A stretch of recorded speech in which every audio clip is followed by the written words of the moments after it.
Зелениот институт од Скопје врши мониторинг на работата на независните советници од Стигае во Новосело, Босилово и Струмица, кои како предизборно ветување пред граѓаните го имале дадено проблемот селекција и рециклажа на отпадот.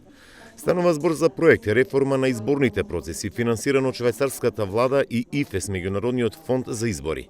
Лилијана Поповска од институтот каже дека овие советници континуирано работат на овој сегмент, при што анализата покажала дека во општините има напредок, но она што е охрабрувачки, што речиси сите граѓани сакаат да вршат селекција на отпад. Анкетата пак покажа дека огромно мнозинство, меѓу 90 и 100%, токму во овие општини, во сите три општини, од Струмичко, практично постои спремност кај граѓаните да селектираат и желба општината да обезбеди услови за одржлив развој на тој процес на селекција и рециклажа. И во таква ситуација, кога вие имате спремни граѓани со волја, со еколошка свест, навистина штета би било да не се направат уште неколку чекори кои што не чинат речиси ништо, а овозможуваат еден сосем поинаков третман на отпадот.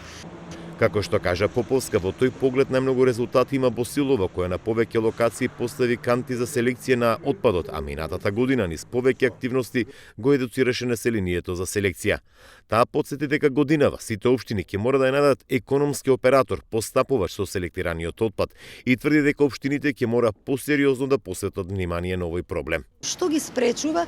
Можеби, знаете, понекогаш ова се едноставни процеси, но се можеби комплицирани ако човек не е завлезен на стручен план во самата проблематика и понекогаш постои страв веројатно кај раководствата на општините дали граѓаните ќе бидат спремни. Спремни се.